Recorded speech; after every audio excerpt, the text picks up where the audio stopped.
So మనం ఈ కొత్త ప్రపంచాన్ని సృష్టించడానికి మనం ఎప్పుడైతే ఈ పాత దీన్ని మనం తీసేస్తామో కొత్త ప్రపంచాన్ని మనం సృష్టించవచ్చు అనేది మనం చూసాం నిన్న. అయితే ఈ లిమిట్ సిచ్యుయేషన్ అనేది పరిస్థితుల ప్రభావం అనేది మనం ఏ పరిస్థితుల్లోనూ మనం ఈ విధంగా ఈ ఆత్మజ్ఞానం పొంది చేయటం అనేది ఏదైతే ఉందో అది ప్రతి సందర్భంలో జరుగుతుందా అంటే అట్లంతా గ్యారంటీ ఏం లేదు. కొంతమంది ఒక పరిస్థితిని నిరోధించడానికి లేకపోతే ఆపటానికి దానికి ఒప్పుకోకుండా కొంతమంది ఇంకా గట్టిగా ప్రయత్నం చేస్తారు. అప్పుడు ఆ పరిస్థితి ఇంకా దారుణంగా తయారయ్యి ఒక నరకంలాగా మనకు కనిపిస్తుంది అనమాట.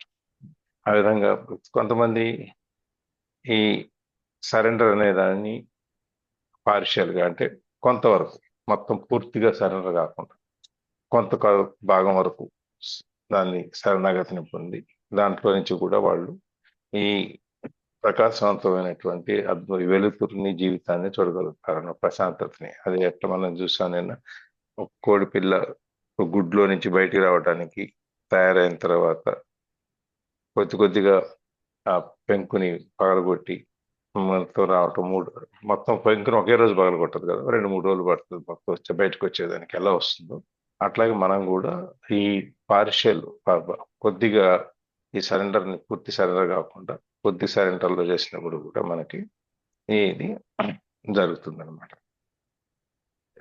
ఇంకా కూడా చెప్పాలంటే ఇట్లాంటి పరిస్థితులు చాలా అద్భుతాలను సృష్టించాయి. మనం ఎప్పుడైతే ఆత్మజ్ఞానాన్ని పొంది ఈ ఎన్లైటన్మెంట్ జ్ఞానోదయం అవుతుందో మనని మనం తెలుసుకుంటాము. అట్లాంటి సందర్భాల్లో చాలా అద్భుతాలు జరిగినాయి. అందులో కొన్ని ఎంతో మర్డరర్స్, మన హంతకులు ఉంటారు కదా, వాళ్ళందరూ ఎంతో దారుణాలన్నీ చేస్తారు. అన్ని దారుణాలు చేసిన తర్వాత చివరికి వాళ్ళకి ఉరిశిక్ష పడుతుంది. ఉరిశిక్ష పడినప్పుడు వాళ్ళు ఆ ఆఖరి రోజుల్లో వాళ్ళకి కుటుంబంతో చూస్తారు, ఒకసారి అయిపోయింది, వీళ్ళకి ప్రపంచంతో వీళ్ళు మానసికంగా అన్ని సంబంధాలు తెంచేసుకుంటారు. వాళ్ళు ఏం చేశారు, ఎవరు ఉన్నారు, ఎవరు లేరు, ఇట్లాంటివన్నీ మానసికంగా ఉన్న సంబంధాలన్నీ తెంచేసుకుంటారు. తెంచేసుకుని వాళ్ళు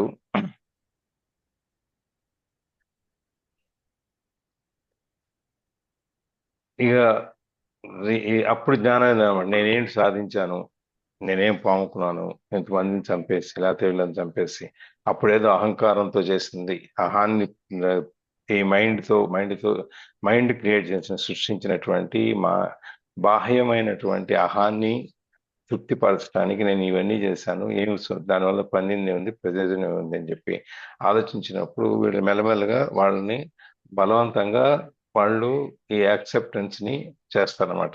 అంగీకరించలేని దాన్ని, ఈ ప్రపంచంలో మంచి అనేది ఉంది లేకపోతే మంచి వాళ్ళు ఉన్నారు అనే దాన్ని వాళ్ళు అంగీకరించలేనప్పుడు దాన్ని కూడా వాళ్ళు అంగీకరించడం మొదలు పెడతారు.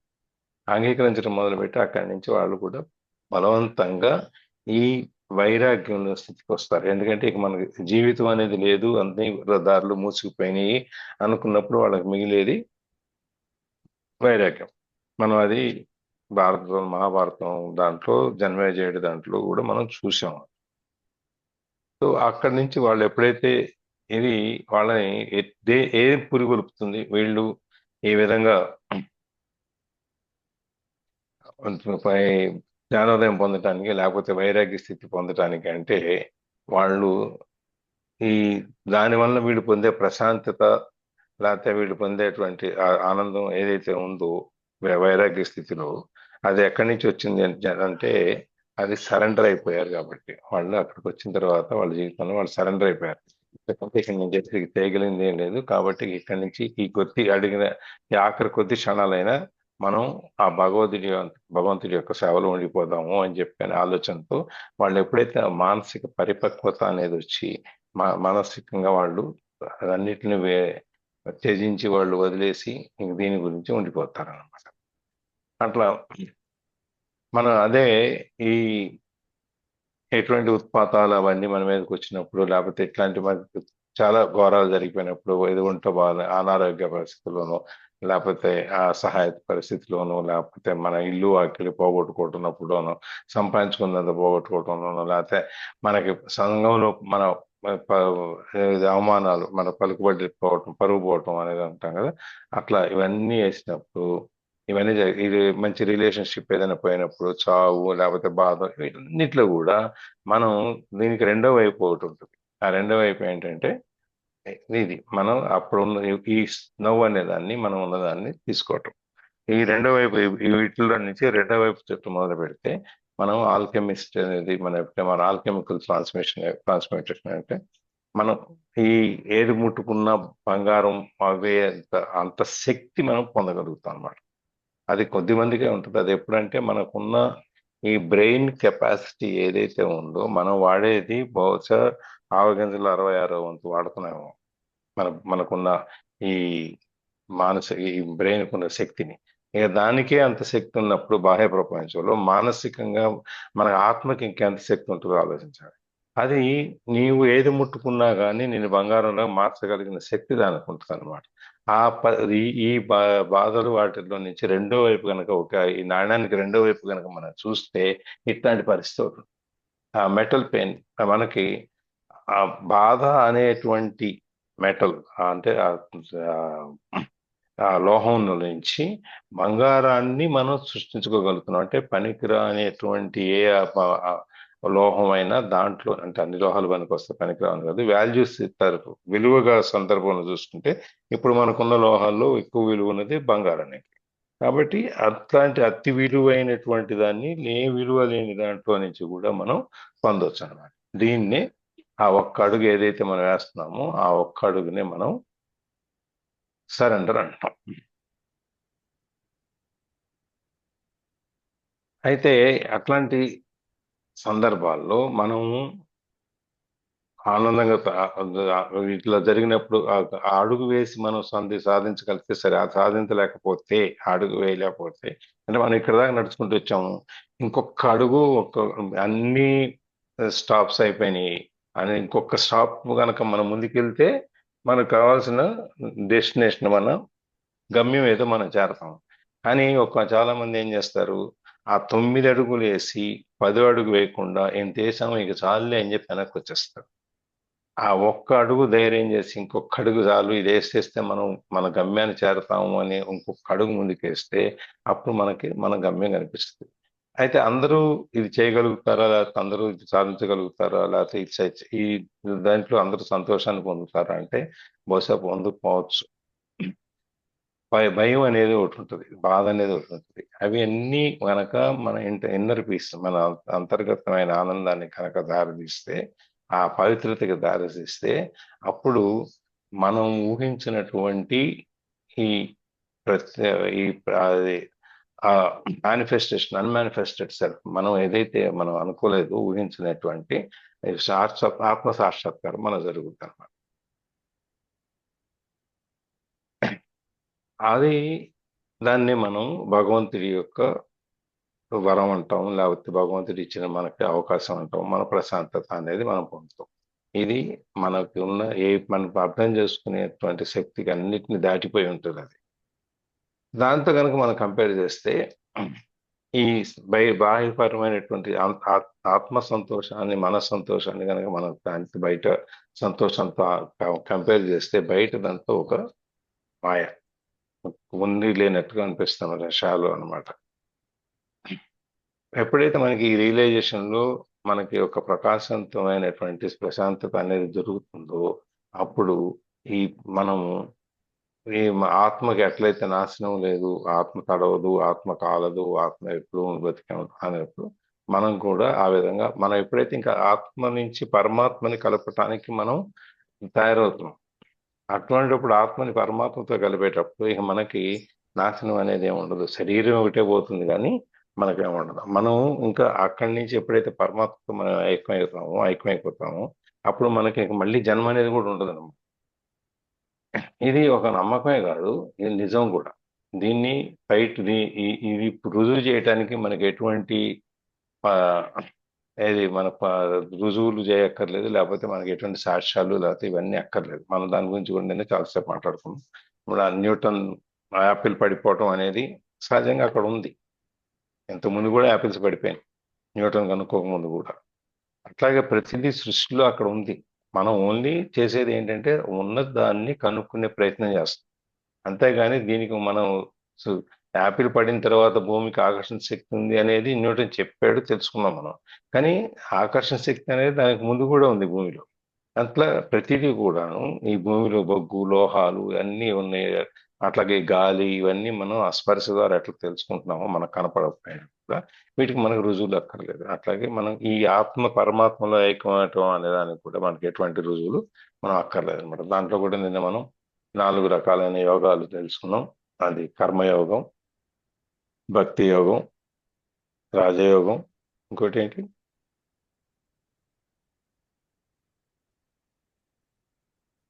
ఇంకో నాలుగోది ఏంటి?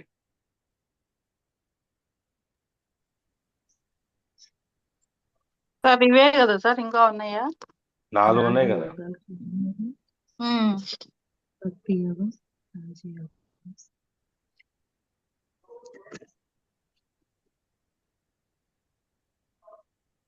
సామవేదం, అధర్వణ వేదం అవే సార్? అది వేదాలు, నేను చెప్పేది యోగాలు. యోగాలా? ఓకే. కర్మయోగం, భక్తి యోగం, కర్మయోగం, రాజయోగం. భక్తి యోగం, రాజయోగం. 3 వచ్చినాయి సార్, 4వది రావాలా? 3 నేనే జ్ఞానయోగం. చెప్పాను అందుకని. 4 మిమ్మల్ని చెప్పండి, చెప్పలేదేమో. జ్ఞానయోగం, ఎస్. జ్ఞానయోగం, ఓకే ఓకే సార్. ఇది మనం ఈ ఒక యోగంలో నుంచి ఇంకో యోగంలోకి మనం ఎలా వెళతాము అనే దాని గురించి మనం చేసుకుంటాం. సో ఇవాళ ట్రాన్స్ఫార్మింగ్ సఫరింగ్ ఇంటూ పీస్. చదవండి, వాళ్ళ మనోహర్ గారు వచ్చినట్లేరుగా.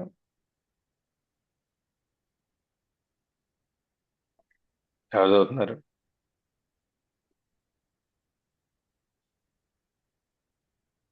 ప్రత్యూషం మ్యామ్, భవానీ గారు. ప్రత్యూష గారు చదువుతారా?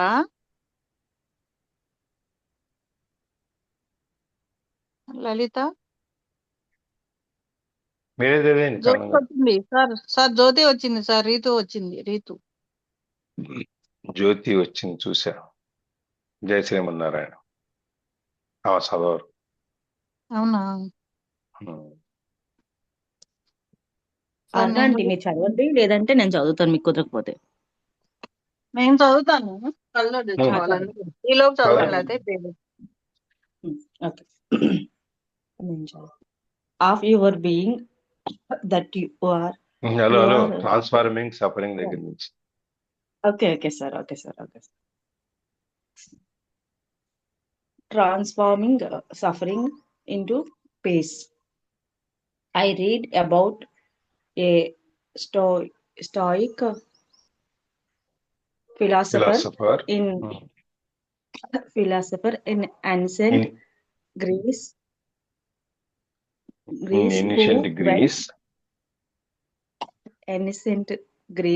Who, when he was told that his son had died in an accident, replied, I knew he was not immortal. Is that a surrender? If it is, I don't want it. There are some situations in which surrender seems unnatural and inhuman. Transforming suffering into peace. ఈ బాధని మనం ప్రశాంతత కింద ఎట్లా మార్చుకుంటాం, శాంతిగా ఎట్లా మార్చుకుంటాం. బాధ అనేది వచ్చినప్పుడు మనం రకరకాలుగా దాన్ని ఎక్స్ప్రెస్ చేసుకుంటాం, చూపిస్తుంటాం. కొంతమంది ఏడుస్తారు, కొంతమంది కొట్టుకుంటారు, కొంతమంది మౌనంగా ఉంటారు, కొంతమంది సినిమాలకు వెళ్తారు, కొంతమంది అతిగా తింటారు. కొంతమంది సినిమాలకు వెళ్తారు, కొంతమంది అతిగా తింటారు. స్ట్రెస్ ఈటింగ్ అంటాం దాన్ని. అతిగా తింటాం అనేది ఏదైనా స్ట్రెస్ లో, ఒత్తిడిలో ఉన్నప్పుడు కొంతమంది తింటారు, దాన్ని స్ట్రెస్ ఈటింగ్ అంటాం. అట్లాగే రకరకాలుగా ఈ ఒత్తిడిని జయించడానికో, లేకపోతే ఏదైనా బాధ వచ్చినప్పుడు ఆ బాధని నుంచి బయటపడటానికి చాలా చాలా రకాలుగా వాళ్ళ పద్ధతులు వాళ్ళు చేస్తుంటారు. దాన్ని అలా కాకుండా శాంతి కింద లేకపోతే ప్రశాంతతగా ఎట్లా మార్చాలి అనేది. ఇప్పుడు మన కొన్ని సిచ్యువేషన్ చెప్పుకుంటూ వస్తున్నావు కదా.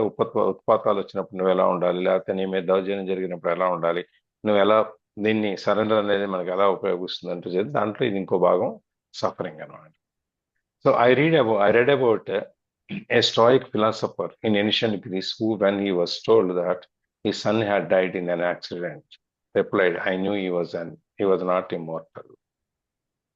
ఒక గ్రీస్ ఫిలాసఫర్ వేదాంతకర్త ఒక ఆయన గ్రీసులో ఉన్న ఆయనకి కుర్రాడు వాళ్ళ అబ్బాయి ప్రమాదంలో చనిపోయాడని ఆయనకి చెప్పారు.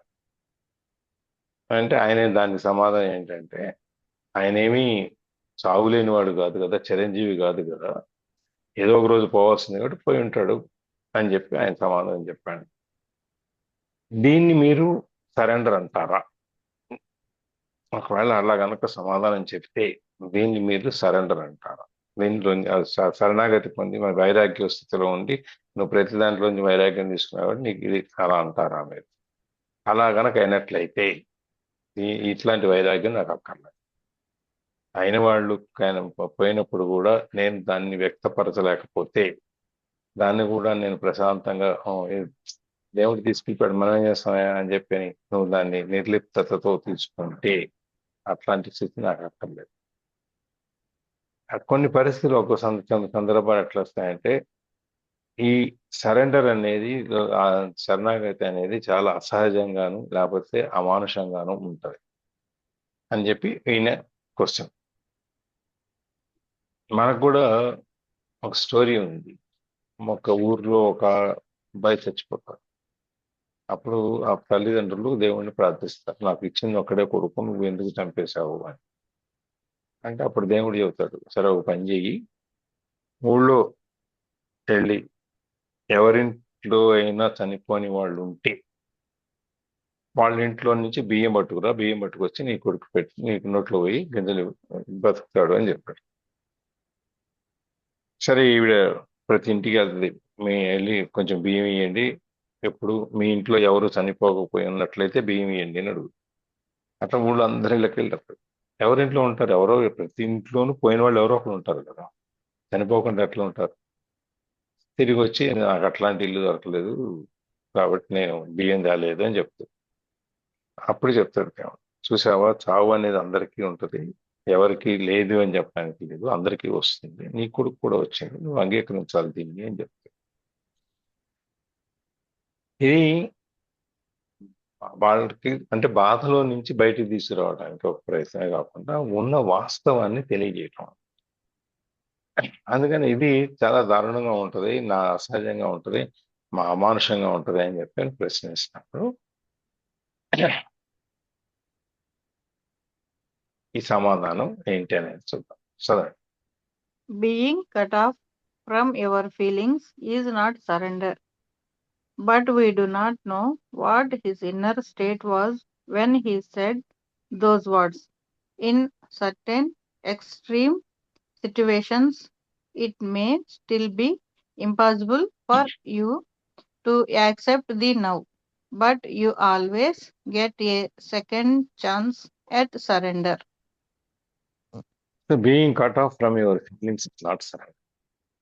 నీ యొక్క భావోద్వేగాల్లో నుంచి నువ్వు దూరం చేసుకోవటం అనేది శరణాగతి కాదు. నీ భావోద్వేగాలు ఏమున్నాయో అవన్నీ నువ్వు బయట పెట్టుకోవాల్సిందే. అది బయట పెట్టుకోకపోతే లోపల అది ఒక పెద్ద కొలిమిలాగా మండుతూ ఉంటుంది. అందుకని చెప్పి నువ్వు దాన్ని బయట పెట్టాల్సిందే. అది దాచుకోవటం, లేకపోతే నేను వైరాగ్యం తీసుకున్నాను, విరాగిగా ఉన్నాను, నేను ఇవన్నీ పట్టించుకున్నాను, అందరికీ చెప్పాను కదా, అందుకని చెప్పి నేను ఈ సిచ్యుయేషన్ని, ఈ పరిస్థితిని, ఇట్లాంటి వార్త వచ్చినప్పుడు ఆ వార్తను కూడా నేను పట్టనట్టుగానే నేను తీసుకుంటున్నాను అని పైకి చూపించుకునే ప్రయత్నం. అందుకని చెప్పి ఇట్లాంటి దాచుకోకూడదు, దాన్ని దూరంగా వచ్చేయకూడదు. But we do not know what is inner state was when he said those words. ఆ గ్రీసు ఫిలాసఫర్ ఎవరైతే, తత్వవేత్త ఎవరైతే చెప్పాడో ఆ మాట, ఆయన చెప్పినప్పుడు ఆయన లోపల పరిస్థితి ఏంటి, ఏ పరిస్థితి, పూర్తిగా ఆయన వైరాగ్యం చెందున్నాడా, పార్షియల్గా కొద్దిగా చెందున్నాడా, లేకపోతే ఒక విధమైన అహంకారపూరితమైన అంటే మనం సాత్వికమైన అహంకారం అట్లాంటిది ఏదైనా అనేది మనకు తెలియదు. ఆయన యొక్క లోపల పరిస్థితి, మానసిక స్థితి ఏంటి అనేది మనకు తెలియదు కాబట్టి మనం దాన్ని లెక్కలో తీసుకోకూడదు. In certain extreme situations, it may still be impossible for you to accept your love. కొన్ని ఎక్స్ట్రీమ్ సిచ్యువేషన్స్ ఉంటాయి, కొన్ని చాలా గొప్ప పరిస్థితులు. ఇది ఇక ఇది అంతం అనమాట. అంతం చివరకు వచ్చినటువంటి చాలా దూరం వెళ్ళినటువంటి it may still be impossible for you to accept. అట్లాంటి పరిస్థితుల్లో కూడా మనకి ఈ నవ్వు అనేదాన్ని, ఈ క్షణంలో ఉండటం అనేదాన్ని అంగీకరించడం మనకి అసాధ్యం అవుతుంది. ఇట్లాంటి మన ఎవరైనా పోయినప్పుడు అయిన వాళ్ళు, మన కన్నవాళ్ళు వాళ్ళు ఇట్లాంటి ఊహించని సందర్భాలు పరిణామాలా సార్?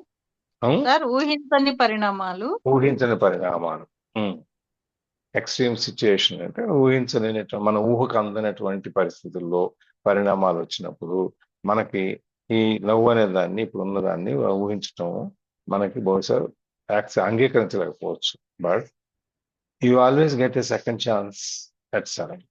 ఇప్పుడు ఈ క్షణంలో నువ్వు అటువంటి ఊహించినటువంటి విపత్కరమైన పరిస్థితుల్లో నువ్వు నువ్వు ఈ నవ్వు అనే దాన్ని ఇప్పుడు అంగీకరించలేకపోయినా వాటికి దానికి శరణాగతి మళ్ళీ అవ్వాలి, అంతే కదా సార్? సరెండర్ అంటే నువ్వు ఒకవేళ అవ్వలేకపోయినా నువ్వు నిర్వికారంగా, వికారం లేనటువంటి స్థితిలో నువ్వు అంగీకరించలేకపోయినా, ఎందుకంటే భావోద్వేగాలను నువ్వు దాచుకోవాల్సిన అవసరం లేదు. అది చూపించేసి ఆ క్షణంలో అది అయిపోయింది. నీ కర్తవ్యం ఏంటో నువ్వు చేసుకుంటూ వెళ్ళాలి. అది ఒకవేళ ఆ దాంట్లో పడిపోయి నీకు సరెండర్ అనేది కనుక నువ్వు పొందలేకపోతే, నువ్వు అవన్నీ నువ్వు వాటికి దూరంగా రాలేకపోతే, నీకు సరెండర్ అవడానికి ఇంకో అవకాశం కూడా వస్తుంది. ఎందుకంటే ఇవాళతో ఇది అయిపోయింది, ఇంక మనకి రాదు అనేది ఏం లేదు. ఇంకో అవకాశం వచ్చినప్పుడు అప్పుడు చేసుకో. There is always a second chance. ఎప్పుడు కూడా దానికి ఇంకో రోజు ఇంకో అవకాశం ఉంటుంది అన్నమాట. సరే, చూద్దాం ఎట్లా సెకండ్ ఛాన్స్ ఎట్లా వస్తుందో. Your first choice is to surrender each moment to the reality of that moment, knowing that what is cannot be undone,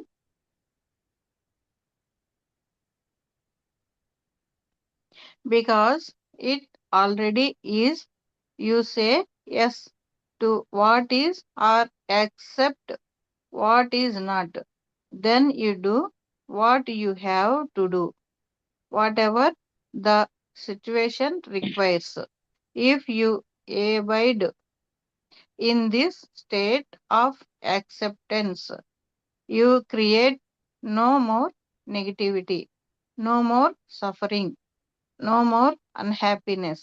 You can live in a state of non-resistance, a state of grace and lightness, free of struggle.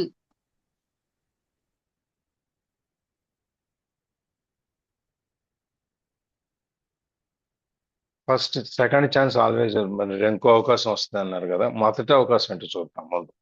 Your first chance is to surrender each moment to the reality of that moment. నీ మొట్టమొదటి అవకాశం ఏంటి నీకు?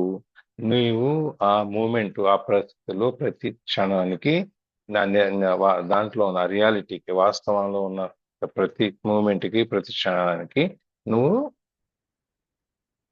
శరణాగతి తీసుకో. First chance, మొదటి అవకాశం.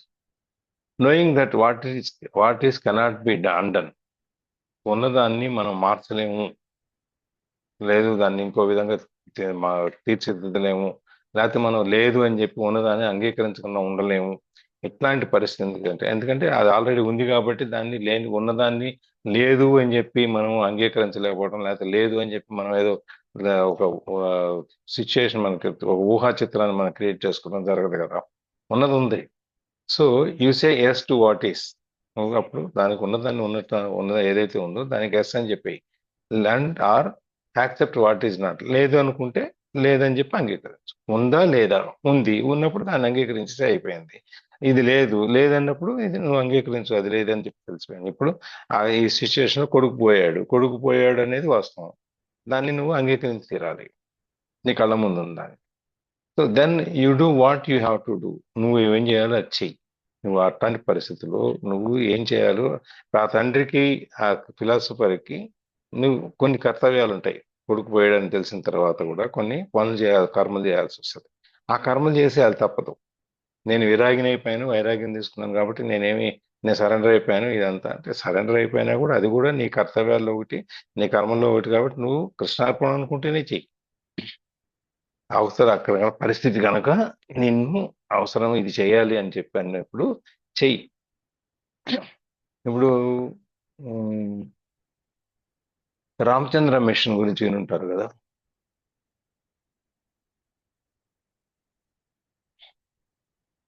ఉమ్, sir విన్నాను కానీ పూర్తిగా డీటెయిల్స్ తెలియదు సార్.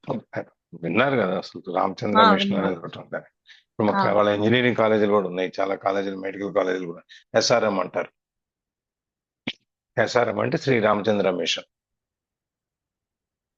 వాళ్ళకు కొన్ని తత్వాలు ఉంటాయి, వాళ్ళకి కొన్ని బోధలు చేస్తారు, కొన్ని నమ్మకాలు ఉంటాయి వాళ్ళకి.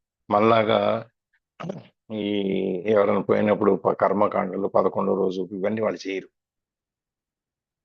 దాంట్లోకి వెళ్ళినాడు.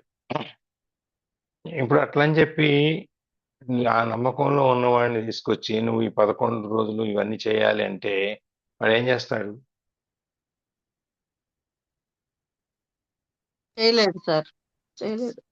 మనస్ఫూర్తిగా ఎవరు చేయడు. చేసినా మనసు పెట్టి చేయలేరు, చేయడు మనస్ఫూర్తిగా. అదే మనస్ఫూర్తిగా చేయడు. ప్రపంచం కోసం లేకపోతే కొన్ని మిగిలిన వాళ్ళ వ్యక్తుల నమ్మకాల కోసం, వ్యవస్థలో ఉన్న నమ్మకాల కోసం చేయాల్సి వస్తుంది.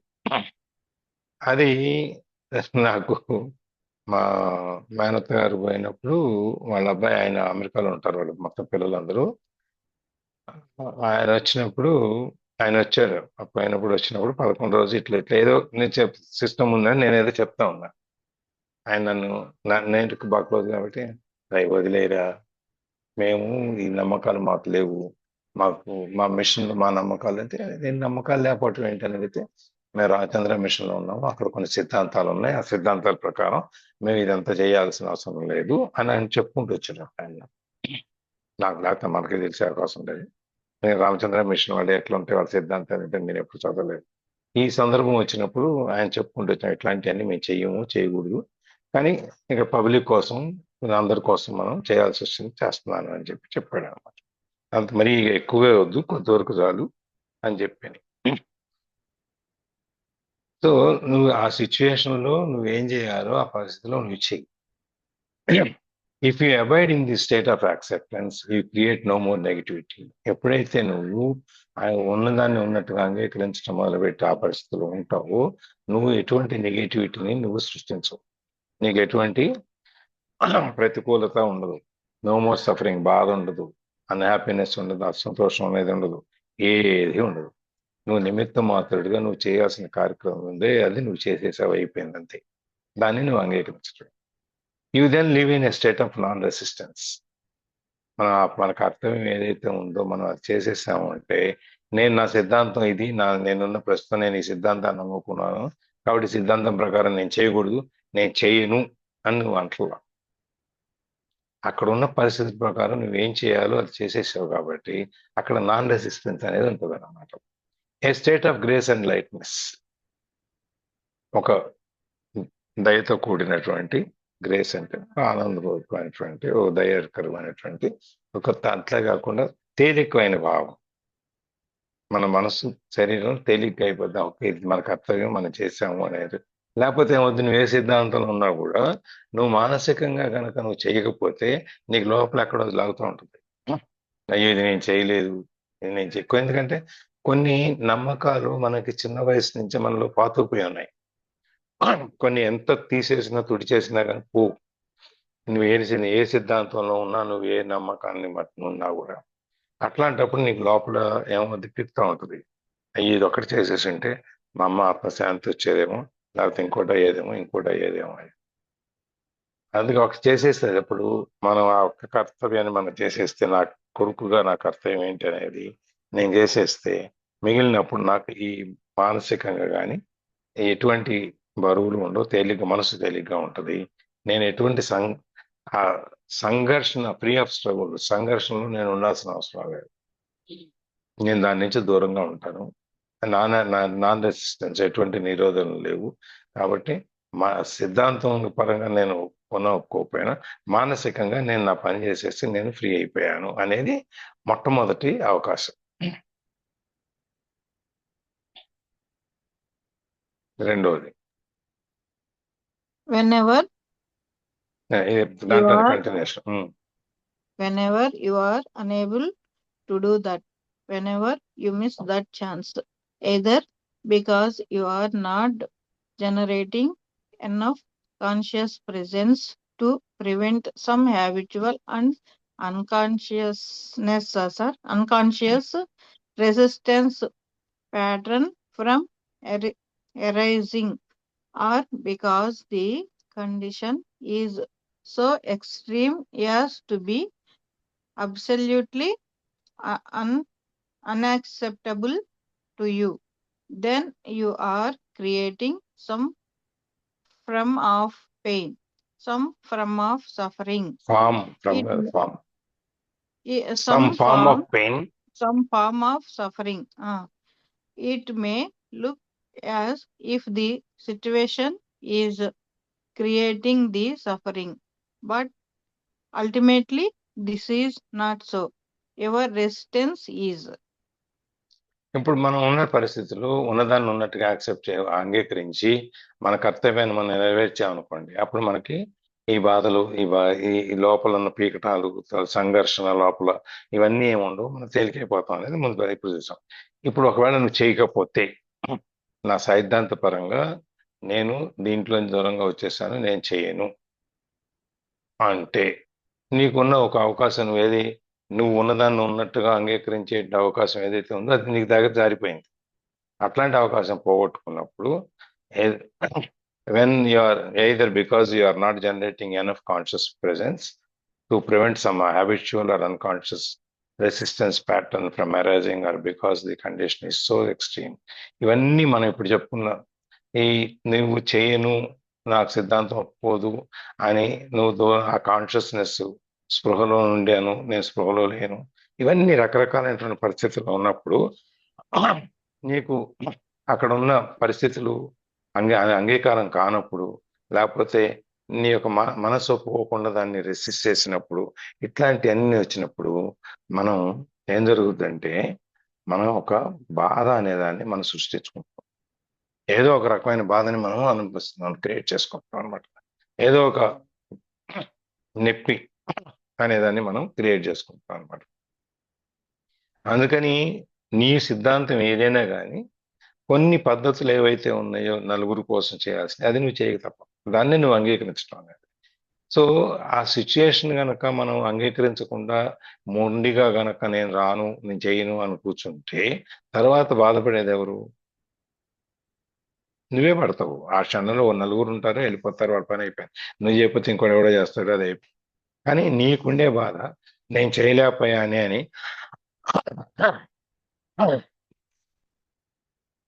నీకుండే బాధ ఏదైతే ఉందో నేను చేయలేకపోయాని, అది నీకే తప్పదు కదా, అది నువ్వు తప్పించుకోలేవు కదా. అందుకని నీకు ఫస్ట్ ఛాన్స్, నీకు వచ్చిన దాన్ని ఏదైతే ఉందో దాన్ని నువ్వు నీ కర్తవ్యంగా భావించి చెయ్యి. నీకు ఉన్నదాన్ని ఉన్నట్టుగా అంగీకరించి నువ్వు చెయ్యి అని చెప్పాను. ఇది రెండో ఛాన్స్. ఆల్రెడీ ఎప్పుడు నీకు అవకాశం ఉంటుందని చెప్పాడు కదా, రెండో అవకాశం చెప్పండి. Now here is your second chance at surrender. If you cannot accept what is outside, then accept what is inside. If you cannot accept the external condition, accept the internal condition.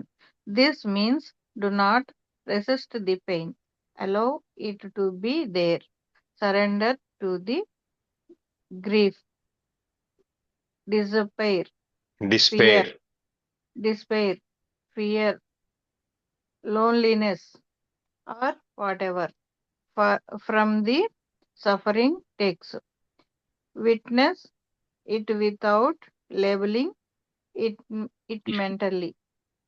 Embrace it. Then see how the miracle of surrender transmutes deep suffering into deep peace. This is your idendi sir crucifixion.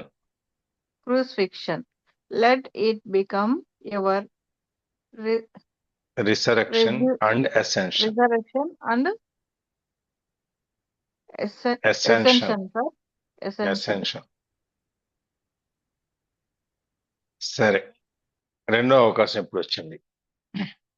If you cannot accept what is out side, మన సైద్ధాంతిక పరంగా నేను చేయను, నేను అంగీకరించట్లేదు అని మనం అనుకున్న బయట ఉన్నదాన్ని మనం అంగీకరించట్లేదు, బయట ఉన్నది ఏంటనేది. అప్పుడు నీ లోపల ఉన్నది ఏదో యాక్సెప్ట్ చేయాలి, దాన్ని అంగీకరించు. నీ లోపల ఏముంది, నేను చేయకూడదు అని ఉంది, చేయకూడదు అన్నప్పుడు దాన్ని అంగీకరించు. What is your inside? If you cannot accept the external condition, accept the internal condition. బయట పరిస్థితులను కనుక నువ్వు అంగీకరించలేకపోతే నీ మనసు చెప్పేది ఏదైతే, ఇంటర్నల్ గా నీ ఆత్మ చెప్పేది ఏదైతే ఉందో దాన్ని అంగీకరించు. దానివల్ల అంటే దాని అర్థం, దాని వలన వచ్చే బాధ, డు నాట్ రెసిస్ట్ పెయిన్. దానివల్ల బాధ వస్తుంది, బాధపడాల్సిందే నువ్వు. నేను బాధపడను అంటానికి వీల్లేదు. Don't resist, allow it to be there. అక్కడ ఉండి దాన్ని బాధను ఉండి, బాధ ఉంటుంది లోపల, బాధను అనుభవించు. Surrender to the grief, despair, fear, loneliness or whatever form the suffering takes. నీకు బాధ అనేది ఏ రకంగా వస్తుందో, విచారంగానో, చేతగానో, భయంగానో, ఒంటరితనంగానో, ఏ రకమైన బాధ, ఏ రకమైన రూపంలో నీకు బాధ అనేది రావచ్చు. దానికి సరెండర్ అయిపో, ఆ బాధకి లొంగిపో, ఆ బాధని అంగీకరించు. నువ్వు నేను బాధపడదలుచుకోకపోతే మొట్టమొదటి సరెండర్ తీసుకో, ఉన్నదాన్ని నీ కర్తవ్యం చేసి వదిలేయి. నువ్వు నా కాదు, నేను నమ్మిన దాని సిద్ధాంతం ఏదైతే ఉందో దాంతోనే ఉంటాను అంటే నువ్వు బాధను అంగీకరించడం నేర్చుకో. నేను బాధపడను, నా సిద్ధాంతం ఉండాలి, రెండు జరగవు. రెండిట్లో ఒకటే జరుగుతుంది. ఒకటి, నువ్వు బాహ్యమైన కండిషన్లు ఏవైతే ఉన్నాయో వాటికి వాటి ప్రకారం చేసుకుని నీ కర్తవ్యం చేసుకుని నువ్వు పని చేసుకుని వచ్చేసి అయిపోయింది, నీకే బాధ లేదు. లేదు, నా సిద్ధాంతాన్ని, నేను నమ్మిన దాన్ని నేను వదులుకోను, నేను అలాగే ఉంటాను అనుకున్నప్పుడు నువ్వు ఈ దానివల్ల వచ్చే పర్యవసానం ఏదైతే ఉందో దాన్ని అనుభవించడానికి సిద్ధంగా ఉండు. ఇప్పుడు మనం రామదాస్ గారిని కానీ, అన్నమయ్య గారిని కానీ, వీళ్ళు ఎవరిని చూసినా కూడా వాళ్ళు ఒక సిద్ధాంతాన్ని, పోతన గారు కానీ, వాళ్ళందరూ ఒక సిద్ధాంతాన్ని నమ్ముకున్నారు. సిద్ధాంతాన్ని దానివల్ల వచ్చిన నమ్ముకున్నప్పుడు కష్టాలను కూడా అనుభవించారు, వాళ్ళు భరించారు. బాధపడ్డారు, అనుభవించారు. అది భరించడం అక్కర్లేదు అనుకుంటే సరే, రాజుగారు అడిగారు, సర్లే రాసిచ్చేతో పద్యం పోయింది ఏముందని రాసిచ్చేస్తే ఏదీ లేదు. అలా కాకుండా నీకు నమ్మిన సిద్ధాంతాన్ని, నువ్వు నమ్మిన దాన్ని ఏదైతే ఉందో, నీకు విశ్వాసం వచ్చింది ఏదైతే ఉందో దాన్ని ఉంచుకున్నప్పుడు దాని వచ్చే ఫలితాలు కూడా నువ్వు అనుభవించాల్సిందే. ఆ ఫలితం ఎప్పుడైతే వాళ్ళకి ఆ దెబ్బలు తింటాము, ఈ బాధలు, ఇవన్నిటికీ వాళ్ళు సరెండర్ అయిపోయారు. సరెండర్ అయిపోయి అంతా నీదే, నాకేం తెలియదు పో అని చెప్పంటే ఈ దెబ్బలన్నీ ఆయన తగిలినాయి పోయి పైన ఆయనకి. So witness it without labelling it mentally. మనం మానసికంగా దీన్ని ఏదైతే ఉందో, ఆ బాధను ఏదైతే ఉందో దాన్ని ఎటువంటి నా కష్టం వల్ల ఇది వచ్చింది, లేకపోతే నేను అంగీకరించడం వచ్చిందని ఎట్లాంటి ఏమీ లేకుండా దాన్ని అనుభవించు. చేయగలిగింది ఏం లేదు. Then see how the miracle of surrender transmutes deep suffering into deep peace. అప్పుడు చూడు, నువ్వు ఎప్పుడైతే దానికి లొంగిపోయావో, శరణాగతి తీసుకున్నావో, అప్పుడు దానివల్ల వచ్చేటువంటి అద్భుతం ఏముందో దాన్ని చూడు. ఆ డీప్ సఫరింగ్, ఆ బాధ అనేది అంత ప్రశాంతతకి వెళ్తుంది అనేది నువ్వు చూడు. మనకి లేటెస్ట్ గా చెప్పుకుంటే కూడా అతిరామ్జీ మఠం గురించి కూడా చెప్పుకుంటే, అతిరామ్జీతో వెంకటేశ్వర స్వామి గారు వెళ్ళి ప్యాకెట్ ఆడేవాడు, అదే జోదం ఆడేవాడు కదా, వాళ్ళు చెస్ ఏదో చదరంగం ఏదో ఆడుకునేవాడు కూర్చొని. ఒకసారి ఆయనకి బయటికి రాకుండా ఉండటానికి అతిరామ్జీ మఠంలో లోపలంతా గడ్డి పెట్టేసి, ఇది మంట పెట్టేసి అది చేస్తారు అక్కడంతా. అప్పుడు ఏనుగు వచ్చి అదంతా తీసి బయటికి ఆయన్ని కాపాడుతుంది. కరెక్టేనా? వెంకటేశ్వర చరిత్ర లేదు, అక్కడ ఉండలేదు. అతిరామ్జీ మఠం గురించి అనుకుంటా. అవునండి, వెంకటేశ్వర స్వామి చరిత్రలోనే ఉందండి, కరెక్టే కదా. సరే, అవునండి. ఏనుగు వస్తుంది, ఏనుగు వచ్చి అదంతా ఆ కట్టెలన్నీ బయటికి దోసేసి మొత్తానికి ఆయన కాపాడుతుంది. నాకు గుర్తులేదు, బట్ ఇది ఒక సన్నివేశం. మనం ఈ మధ్య కాలంలో అంటే 2-3 ఏళ్ళ 300 ఏళ్ళ కింద 200 ఏళ్ళ కింద చూసిన అన్నమయ్య అనేది ఇంకా కొంచెం, ఇంకా నాకు ముందుకు పోతుంది కాబట్టి దాని తర్వాత వచ్చింది ఇది. అట్లాంటి కొన్ని అద్భుతాలు జరుగుతాయి నీకు. ఆ డీప్ సఫరింగ్, నీ బాధ ఏదైతే ఉందో దాన్ని, ఇప్పుడు మనం అన్నమయ్య తీసుకుంటే ఆ దెబ్బలన్నీ పోయి చివరికి రాజు వచ్చి లొంగిపోయి ఆయనకి అన్ని పరిచర్యలు చేసి, అన్నమయ్యకి ఆయన అన్నిటికీ ఏం కావాలన్నీ ఆయన చూస్తుంటాడు. అట్లా ప్రశాంతత అనేది నీకు అద్భుతం అనమాట, ఒక అద్భుతం అనమాట. అట్లాగే మనకి రామదాస్ గారి గురించి వచ్చినప్పుడు మరి ఇది వాస్తవమే కదా గోల్కొండ కోట. గోల్కొండకు అసలు పేరు ఏంటండి?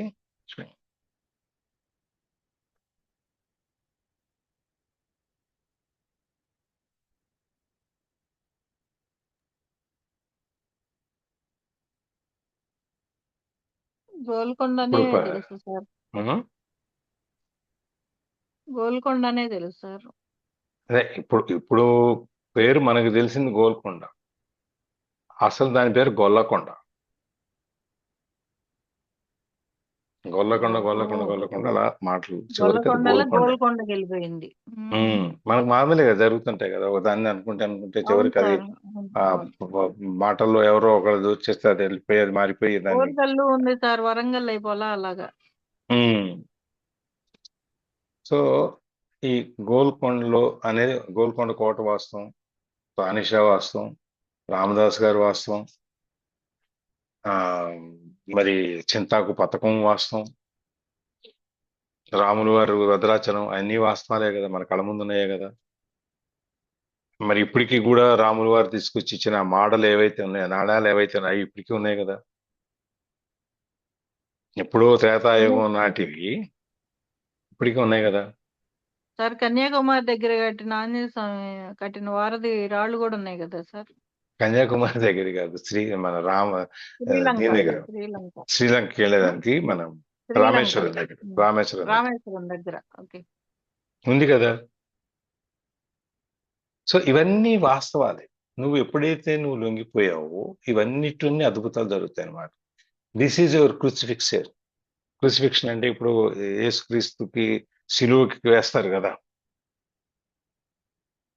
యేసుక్రీస్తుని సిలువకి ఎలాడదీస్తారు కదా, మైకులు కొట్టి కాళ్ళకి చేతులకి అవును, అన్ని అవును, పెమ్ముళ్ళ అవును సార్. కిరీటం పెట్టి ఇదంతా నీకు అట్లాంటిది అనమాట. ఇప్పుడు నువ్వు ఈ పడే బాధ అంతా చేరి బాధలో నుంచి నువ్వు బయటికి రావటం అనేది క్రూసిఫిక్షన్. నువ్వు ఈ ఈ ఈ సెలవు వేయటం అంతే అనమాట. అది let it become your resurrection. మనకి బైబిల్ ఏం చెబుతారు? ఆ సెలవు వేయటం నుంచి అక్కడి నుంచి మళ్ళీ భగవంతుడు పుట్టాడు అనేది కదా వచ్చేది మనకి. హ్మ్? ఎవరు బైబిల్ వాళ్ళు? భవానీ గారు. అవునండి. అవునండి. హ్మ్? అవునండి. నేను బైబిల్ చదవలేదు, ఎక్కడో విన్నది చదివి చిన్న చిన్న ఎక్కడో చదువుతుంటాం బిట్లు దాంట్లో. So let it become your resurrection. నువ్వు నీ పునర్జన్మ కింద నువ్వు దాన్ని తీసుకో. అది నీ యొక్క ఉన్నతం తీసుకెళ్ళడానికి ఉపయోగపడుతుంది. సో నువ్వు బాధ అనేది నువ్వు సిద్ధాంతంగా నమ్ముకున్నప్పుడు, నువ్వు బాధ అనేది వచ్చినప్పుడు ఆ బాధని భరించడానికి నువ్వు సిద్ధమైతే నువ్వు రెండో అవకాశం తీసుకో. లేదు, నేను ఆ కర్తవ్యం నేను చేయాల్సిన పని ఏదో శాస్త్ర ప్రకారం నేను చేయాల్సింది చేసేస్తాను అనుకుంటే అదొకటి చేసే, నీకే బాధాలి. ఈ సరెండర్ అనేదానికి రెండు అవకాశాలు ఇవి అనమాట. నువ్వు ఏది చేసినా కానీ ఎట్లాంటి పరిస్థితులు అయినా కానీ నీకు రెండు అవకాశాలు ఉన్నాయి. ఒకసారి పోయింది కదా అని నువ్వు బాధపడక్కర్లేదు, రెండోసారి వస్తుంది. కానీ వచ్చినప్పుడు అది ఎట్లా ఉంటుంది? ఇట్లాంటి భయంకరంగా బాధతో కూడి ఉంటుంది. దాన్ని నువ్వు అంగీకరించగలిగి ఉండాలి.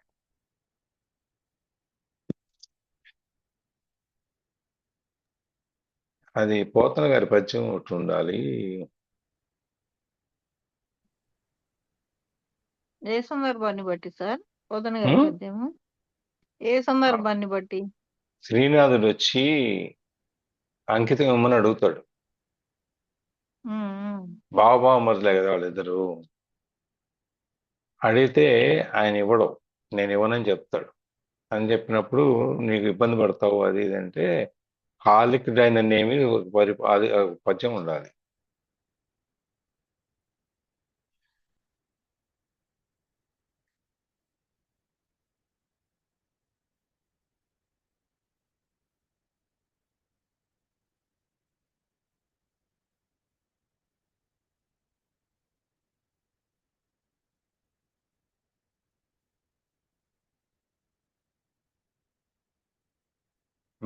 రావట్లా. సార్ రేపు చెప్దురులేండి సార్. చూస్తాను, ఒకసారి ట్రై చేస్తాను. ఓకే. అది పద్యం ఉండాలి. దానికి నేను చెప్తాను హాలి కూడా అంటే పొలం దున్నుకు రైతు అయినా కూడా రాజు అయినా కూడా దేవుడికి అదే దాని మీనింగ్ ఉంటుంది అనమాట. జ్యోతి,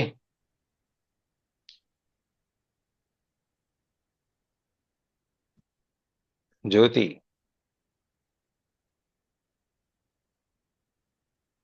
ఉందా? ఉందిగా. జ్యోతి ఉన్నారా? ఉంది ఉంది ఉంది. ఇప్పుడు పలికితే మళ్ళీ చాలా చెప్పాల్సి వస్తుంది, పలకట్లేదు. మీరు జ్యోతిని ఏం క్వశ్చన్ అడగబోతున్నారు చెప్పండి ముందు. ఇదే ఈ పద్యం జై గురించి శ్రీమన్నారాయణ సార్. జయ జై శ్రీమన్నారాయణ. అమ్మాయి శ్రీమన్నారాయణ. పలికి నేను బయట ఉన్నాను సార్ అందుకోసం. ఏం పర్లేదు, పలికింది, ఎవరైనా అంబ క్వశ్చన్ పలికింది, అడుగుతున్నారు. జగదంబ పలికి, అంబ పలికి జగదంబ పలికి అని. జై శ్రీమన్నారాయణ, జై శ్రీరామ్. జయ శ్రీరామ్. ఇది పోతున్నది హాలెక్కునైన ఏమైనా ఏదో పద్యం ఉండాలి ఒకటి, ఐడియా ఉందా? ఆ, లేదు సార్. పతనామాచులు భాగవతం రాసినప్పుడు ఆయనకి శ్రీనాథుడు వచ్చి అంకితం ఇవ్వమని చెప్తే ఇవ్వడు అనమాట. దానికి అక్కడ ఒక పద్యం వస్తుంది, హాలికులైన నేమి ఏదో నేను చూస్తాను, మళ్ళీ ఒకసారి ట్రై చేస్తాను. ఓకే, చూడండి, ఒకవేళ దొరుకుతాను చూడండి. సో నీవు ఈ రెండో ఛాన్స్ కనుక నువ్వు తీసుకోదలుచుకున్నట్టయితే దాంట్లో నీకు ఈ బాధలు ఇవన్నీ ఉన్నాయి, వాటన్నిటిని నువ్వు భరించాల్సి వస్తుంది.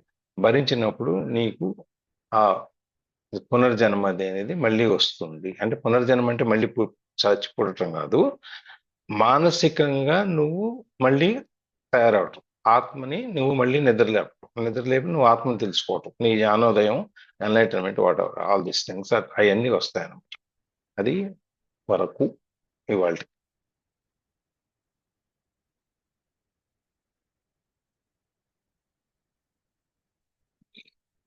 Thank you sir. So thank you Karanam గారు, థ్యాంక్ యూ లలిత గారు, చదివినారు. ఇంకేమైనా ఇందులో ఎవరైనా ఏదైనా చేర్చదలుచుకున్నా, కూర్చదలుచుకున్నా? సార్ ప్రవీణ చెప్పినట్లు వచ్చిందే వస్తుంది, కన్ఫ్యూజ్ దేనికది. ఇవన్నీ మనకు తెలిసినవే, కానీ ఇవన్నీ లిఖితపూర్వకంగా మళ్ళీ కనిపిస్తా ఉన్నాయి, అంతే కదా సార్? అంటే తెలిసినవి అంటే ఇప్పుడు మనం ముందు నుంచి చెప్పుకుంటున్నాము, పుస్తకం రాసేటప్పుడు వాళ్ళు అందరికీ ప్రపంచంలో ఉన్న మొత్తానికి దీనికి సూట్ అయ్యేటట్టుగా రాయాల్సి వస్తుంది. అందుకని ఎటువంటి సందేహానికి స్థావు ఇవ్వకుండా, అవకాశం ఇవ్వకుండా ఉన్నదాన్ని ఇట్లాంటి పరిస్థితి ఏం చేయాలి, మనకి అతి ఎక్కువ, అతి అంటేనే ఎక్కువ, మళ్ళీ అదే ఎక్కువ. మళ్ళీ ఇంకా మనం ఏం చేస్తాం, ఈ తిక్క ప్రశ్నలన్నీ వేస్తాం. అట్లాంటప్పుడు ఏమవుతుందంటే ఇది చెప్పలేదు కదా కాబట్టి ఇది లేదు కదా అని చెప్పి, నువ్వు భగవద్గీతలో నీ పని నువ్వు చేయరా, ఫలితాన్ని ఆశించకరా అంటే, నేను ఫలితం ఆశించినప్పుడు నేను ఎందుకు పని చేయాలి, నువ్వేం చేయకపోయినా కూర్చున్నా కూడా నీకు జరుగుద్ది అని చెప్తున్నప్పుడు నువ్వేం చేయాలి అనొచ్చు కదా. ఇట్లా కూడా. అవును, శ్రీబాబా చరిత్రలో అదే, అందుకని వాళ్ళు ఇవన్నీ రాసేటప్పుడు ఇట్లాంటి వీటిని కూడా ఆలోచించి ఊహించి ఈ సందర్భాన్ని రాకుండా రాస్తారు. ఇప్పుడు మా ఒక చిన్న కథ చెప్తాను మీకు. షిరిడి సాయిబాబా చరిత్రలో నువ్వు ఎవరినైనా నిందించావు అంటే వాడి తప్పుని నీ నాలికతో శుభ్రం చేస్తున్నావు అని చెప్పి ఒక ఆయన బోధనలో ఒకటి ఉంటుంది. ఎవరు చదివిన వాళ్ళు ఉన్నారా బాబా చరిత్ర చదివిన?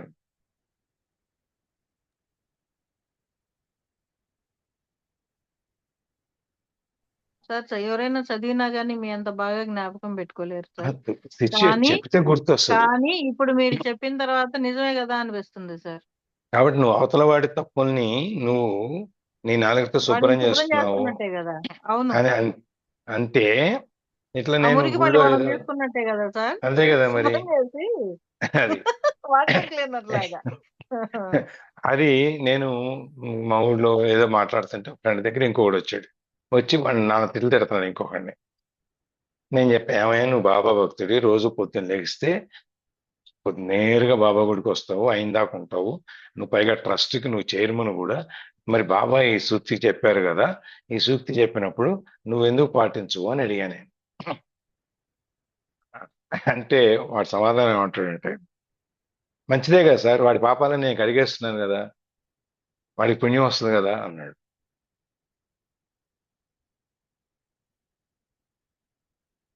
ఇట్లాంటి ఆన్సర్లు చెప్పేవాళ్ళు కూడా ఉంటారు. నేను తిట్టడమనే చేస్తా, నేనేం ఆపను. సరే బాబాయ్ చెప్పిన ప్రకారం, మీరు అన్న ప్రకారం వాడి తప్పులు నేను కడిగేస్తున్నాను అనుకోండి, మంచిదే కదా, వాడికి నేను వాడి పాపాన్ని నేను దురి చేస్తున్నా కదా అన్నాడు. ఇట్లాంటి వాడు కూడా కొంతమంది ఏం చేస్తారు, అవును వాడి తప్పులు మనం ఎందుకు అడగాలని చెప్పి వాడిని తిట్టకుండా ఉంటే పోతుంది కదా అని మనం అనుకుంటాం. ఈ ఇట్లా అన్నాడు.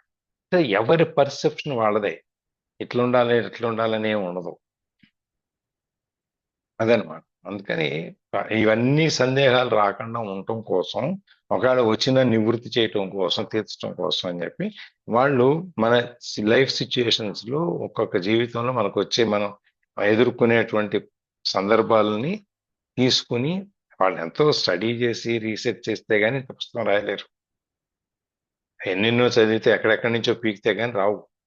ఇప్పుడు మనం ఎట్లయితే రకరకాల ఉదాహరణలు ఎక్కడెక్కడ తీసి మనం ఎట్లా చెప్పుకుంటున్నాము, ఎక్కడ అవకాశాన్ని అవసరాన్ని బట్టి, వాళ్ళు కూడా రాసేటప్పుడు ఇవన్నీ దృష్టిలో పెట్టుకొని రాస్తారు. నువ్వు శరణాగతి అనేదాన్ని మనం మొన్న చూసాం, ఒక చిన్న పారాగ్రాఫ్ లో నీ అహం అనేదాన్ని నువ్వు తీసేస్తే నువ్వు శరణాగతి అని చెప్పేసి అయిపోయింది. ఆ నేను అనేది తీసేయమని చెప్పి దీనికి ఆయన 36 పేజీలు రాశాడు.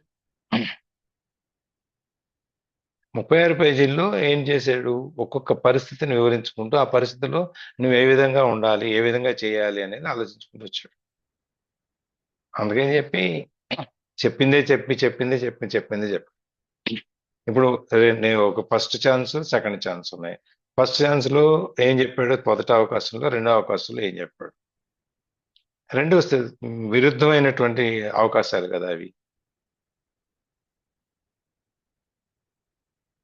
మనం చేసేటప్పుడు ఏంటంటే మనకి ఇట్లాంటి రోజువారీ దాంట్లో మనకి కొన్ని కొంటే సందేహాలు వస్తుంటాయి, కొన్ని నిజమైన సందేహాలు వస్తుంటాయి, కొన్ని అర్థం కాని సందేహాలు వస్తుంటాయి, రకరకాలుగా వస్తుంటాయి. వాటిని దృష్టిలో పెట్టుకుని వాళ్ళు ఇట్లాంటి సందేహం వస్తే ఏం చేయాలి అనే దానికి రాస్తారు. ఇప్పుడు ఒక ఆయన పద్దులు రాసేవాడు ఇంట్లో ఖర్చులని. ఒకసారి పాలు కొన్నారు వాళ్ళ ఇంట్లో. పాలకి 2 అణానో ఏదో రాశారు. ఇంట్లో గేదెలు ఉన్నాయి, పాడి ఉంది, అన్నీ ఉన్నాయి. కింద బ్రాకెట్లో ఈ రోజు గేదె తన్నింది అందుకని పాలు కొనలేవు, కొన్నాము అని కింద బ్రాకెట్లో రాశారు. పాల ఖర్చు రాసి దాని కింద. ఎందుకు, భవిష్యత్తులో ఎప్పుడైనా ఎవడైనా మన ఇంట్లో ఇన్ని గేదెలు ఉండి ఇంత పాడున్నప్పుడు నువ్వు ఎందుకు కొనాల్సి వచ్చిందని అడిగితే ఎవడు గుర్తుంటుందో అప్పుడు ఇది చెప్పడానికి. రాసినానికి గుర్తుండకపోవచ్చు ఎందుకు రాసాము అని, ఎందుకు కొన్నాము అనేది. ఎవడో ప్రశ్న అయితే వాడికి సమాధానం చెప్పావు. ఎందుకంటే అకౌంట్స్ రాస్తున్నాడు కాబట్టి, డబ్బులు మేనేజ్ చేస్తున్నాడు కాబట్టి, ఎవడే ప్రశ్న వేసినా వాడికి సమాధానం చెప్పే స్థితిలో మనం ఉండాలి. అందుకని చెప్పి అక్కడ రాసి పెట్టేస్తే గోల్లేదు కదా, చదువుకునేది వాడు రాసుకుంటూ గేట్ తన్నింది అందుకని పాలు లేవు కాబట్టి కొన్నారు అనేస్తే అయిపోయింది కదా. ఇవన్నీ ఎవరెవరి అనుభవాలను బట్టి వాళ్ళు చాలా రకాల జాగ్రత్తలు తీసుకుంటారు. అది అందుకని చెప్పింది కాదు, చెప్పింది ఏ పరిస్థితుల్లో ఏ విధంగా మనం వాడుకోవాలి అనేది ముఖ్యం. Okay okay sir, thank you sir. Sir ఎన్ని జాగ్రత్తలు తీసుకున్న అనుభవ కాలం ఉంటే ఏదో ఒకటి మళ్ళీ తిట్టుకుంటాయి సార్. నువ్వు జాగ్రత్త మనం తర్వాత ఎందుకు పాల్గొన్నానా అని చెప్పి అప్పుడు ఆలోచిస్తూ కూర్చోనే బదులు రాసేసి ఉన్నట్టు అది ఇంక దానికి ఎంతసేపు పడుతుంది, ఇంకో 2 సెకండ్లు పడుతుంది. రాసేసి ఉంటే ఈ ప్రశ్నే రాదు. అంటే మనము మనకు సాధ్యమైనంత వరకు మనకు మీద ఎటువంటి నెపం రాకుండా ఉండే ప్రయత్నం అది. ఇక అవన్నీ దాటిపోయి వచ్చిందని మనం ఏం చేయలేం సార్. జీవితము అన్ని తట్టుకునే శక్తి మనం గనక తీసుకోవటమే ప్రథమ కర్తవ్యం సార్, నన్ను అడిగితే. అంతే. అంతే, కష్ట సుఖాలన్నిటిని కూడా మనం తీసుకోగలిగి ఉండటం అంతే. మన పెద్దాన్ని అయ్యో ఆ రోజు ఆ పని చేయకపోతే వాళ్ళు ఇట్లా ఉండేది కాదు కదా అని ఆలోచిస్తూ పోతే అయిపోయింది, వదిలేయాలి. అయిపోయింది, మనం పుట్టకపోతే ఏ గోళ లేదు కదా అన్నది ఎవరికి వెళ్తుంది. మనం పుట్టకపోతే ఏ గోళ లేదు కదా అన్నది ఎవరికి వెళ్తుంది. పుట్టడం అనేది సృష్టి కార్యం అని చెప్పి మనం పవిత్రమైన కార్యం కింద మనం చూస్తాం. కొంతమంది ఏం చేస్తారు, ఈ రాడికల్స్ వీళ్ళంతా విప్లవాత్మక వీళ్ళంతా వాళ్ళెవరో కోరిక తీర్చుకుంటానికి వాళ్ళు కలిస్తే నేను పుట్టాల్సిన అవసరం ఏముందని చెప్పి అంటాడు వాడు. మేము అట్ట అనుకోం కానీ ఈ కష్టాలన్నీ మాకే రావాలా అనుకుంటాం సార్. ఎందుకు అంటే పుట్టామని అసలు అనుకోము. ఒక్కొక్కళ్ళు ఒక్కొక్క రకంగా ఉమ్. దాన్ని చూస్తారు, అది నేను చెప్పేది. అవునులే. అది ఈ కష్టాలన్నీ మనకి రావాలంటే కష్టాలు మనం చేసిన కర్మలు బట్టి వస్తుంటాయి. అంతే సార్, అదే నేను అంటుంది. ఎన్ని జాగ్రత్తలు తీసుకున్నా మనకు అనుభవకాలం ఉంటే మనం ఖచ్చితంగా సంతోషాలైనా దుఃఖాలైనా ఖచ్చితంగా టచ్ చేసిపోతాయి మనల్ని. అంతే కదా తప్పదు సార్. తప్పదు. ఉమ్. ఇప్పుడు ఒక ఆవిడకి జాతకంలో ఆ వార ఫలాల్లో ఒక 6 రోజులు హాస్పిటల్లో ఉంటాం అని రాసింది. ఎవరికైనా హెల్ప్ ఆమె చేయడానికైనా ఇట్లా ఉండొచ్చు. దేనికైనా అవ్వచ్చు కదా. అవును. ఆమె చివరికి అవును హాస్పిటల్కి సార్. అయితే వెళ్ళక తప్పలే, ఎన్నో పూజలు చేసింది, అన్ని చేసింది, పరిహారాలు అన్ని చేసిన తర్వాత కూడా కాకపోతే ఈమె హాస్పిటల్లో ఉండే బదులు వేరే ఆమె సేవ చేయడానికి వెళ్ళింది. అంతే కదా సార్, అంతేగా. సో హాస్పిటల్లో ఉండడం అయితే తప్పదా, కర్మ అనేది తప్పదా అది. ఉమ్. ఆపేస్తున్నారు record. Okay sir, thank you sir.